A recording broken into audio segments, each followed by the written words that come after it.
Welcome back to my channel. I'm Megan Fox with pjmedia.com, and I've been reading to you from my original investigative journalism into the death of Mikaela Haynes and what happened to Mikaela Haynes in Missouri.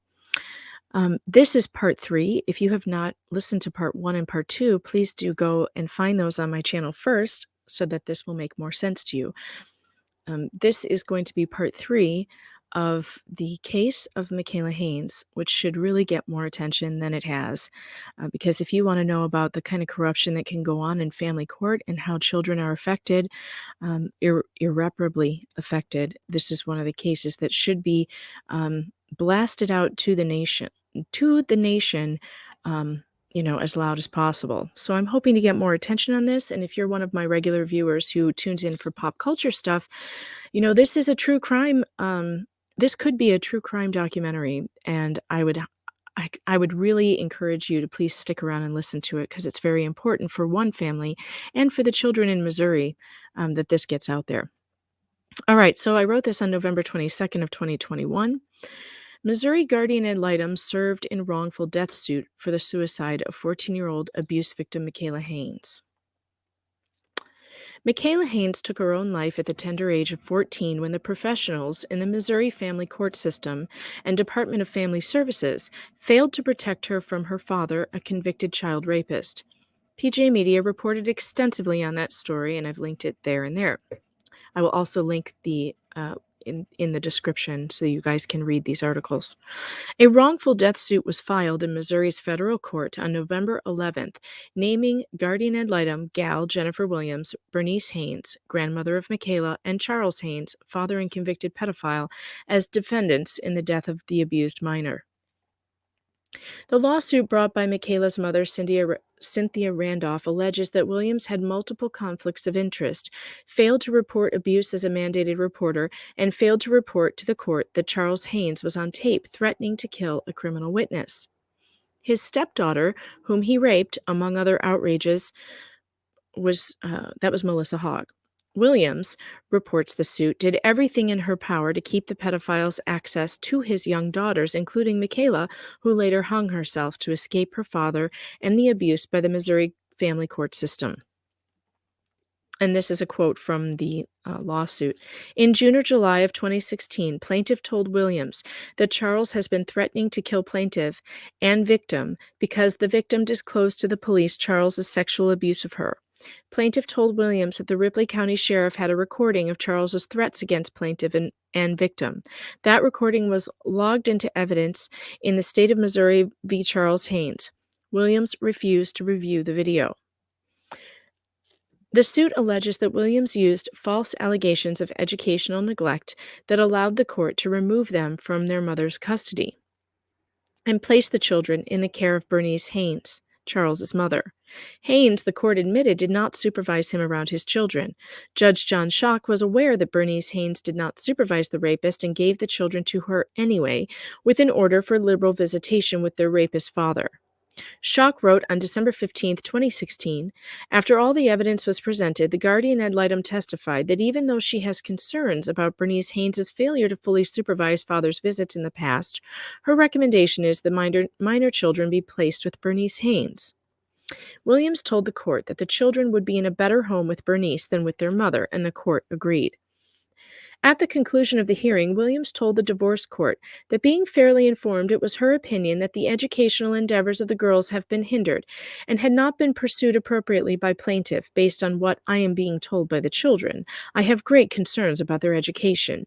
I believe that Bernice Haynes is in the better position to make that happen and hopefully get them caught up to where they need to be. At the time, Bernice Haynes was 90 years old, unable to drive, heavily medicated, and hard of hearing. Despite no signs of educational neglect ever being proven, Williams continued to allege that the girls were behind in school. Both girls made the honor roll, and Mikaela was an entire year ahead of her classmates. Despite these facts, Williams continued to allege false claims of educational neglect and ignore signs of sexual abuse. Mikaela began cutting herself while in the custody of Bernice Haynes and was hospitalized.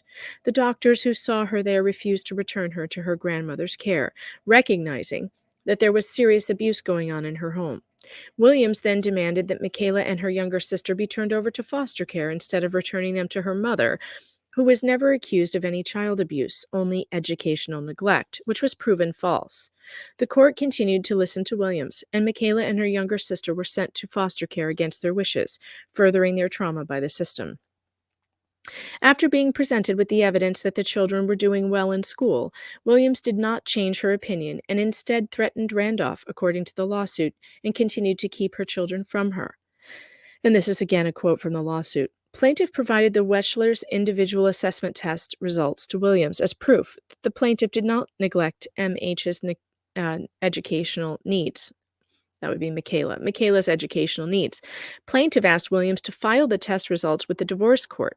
Williams told plaintiff's attorney and plaintiff that if plaintiff challenged her authority and provided the test results to the divorce court, plaintiff would lose her visitation time with her daughters. Something is terribly wrong in Missouri. When child porn was found on Charles Haynes' computer, nothing was done, according to the lawsuit. Charles was not prosecuted for it, despite his attorney delivering the evidence to the prosecutor. And this is a quote from the lawsuit as well. In early January 2017, Charles told plaintiff that in November of 2015, Yarborough, lawyer for Charles, delivered grandmother Haynes' computer to the prosecuting attorney of Butler County after Yarborough found children's pornographic images on it. Plaintiff informed Williams that grandmother Haynes' computer, used exclusively by Charles, contained pornographic images of minor children. At no time did Williams disclose this information to the divorce court or that the Butler County prosecutor had the computer. Williams did not investigate what was on the computer. One of the most shocking claims in the lawsuit is Williams' response to Mikaela's outcry that her father was visiting her bedroom in the middle of the night at Bernice Haynes' house. And this comes from the lawsuit as well. After Mikaela informed Williams that she ran to plaintiff's home in the middle of the night because she was terrified of Charles, Williams informed Charles of this fact. Not only did Williams not act to prevent Charles from being alone with Mikaela in her bedroom, Williams also did not hold grandmother Haynes accountable from being alone with Mikaela for not supervising Charles's nightly visits with Mikaela. Instead, Williams accused plaintiff of manipulating Mikaela. She ordered Charles to install 4 cameras at grandmother Haynes' house to watch Mikaela at night. Williams told plaintiff and Mikaela that Williams would cut their visitation times if Mikaela's nightly outings to her mother's home continued. Mikaela told Williams and plaintiff, "I feel like an animal in a cage." Mikaela begged her mother to remove Williams from her case. Mikaela cried out to every professional who would listen about the abuse. When one would try to help her by recommending she return home with her mother, Williams would refuse to follow their expert opinions, according to the suit. And this is again another quote from the lawsuit. On February 6, 2017, pediatric psychiatrist Zavar Ramani, who was then affiliated with DePaul Hospital, recorded the following among his observations. Mikaela is the saddest about placement in foster care 3 years ago because her biological father molested her. At that time, her 15 at the time, half-sister, I'm sorry, I'm going to read that sentence again. Mikaela is the saddest about placement in foster care 3 years ago because her biological father molested her 15-year-old at the time half-sister. He went to jail twice. She is angry at him. Mikaela is the maddest at her father. Mikaela's wishes are 1. Return home to her mother, 2. All the court to stop, and 3. Dad in jail. Williams did not investigate why DePaul Hospital doctors refused to release Mikaela to grandmother Haynes. Williams did not investigate why Mikaela was mutilating herself. Williams did not hotline the child abuse at grandmother Haynes' home, as the MRPR Supreme Court Gal standards and Missouri law required. Mikaela's therapist, Dr. Jerry Marks, tried to tell the court that she was being abused by Charles Haynes. According to the lawsuit, Williams still refused to keep her away from the pedophile. On September 8, 2017, Dr. Marks noted that she, Mikaela, has been sexually abused by her biological father, who has denied the incidents, but is awaiting court action for the alleged abuse of another daughter living at the house. She, Mikaela, says that she doesn't want to go through what her sister has been through with the courts, as she has disclosed that her father was sexually abusive with her. Williams would not step off the case despite being asked repeatedly to do so. Plaintiff asked Williams to recuse herself for Williams' failure to protect her children. Williams screamed, "I am not going to voluntarily recuse myself. Absolutely not." After PJ Media sent her a press inquiry in the wake of Mikaela's death, Williams recused herself immediately. Mikaela took her life after finding out that Williams was going to testify at her father's sentencing on his behalf. She believed that the court would give her back to him if he was not sent to prison. Even after Mikaela's death, Williams testified on behalf of Charles Haynes, blaming his victims for being highly sexualized for their age. And that's a direct quote from her. Video was taken of Williams being served with the lawsuit, and I'll play that for you now.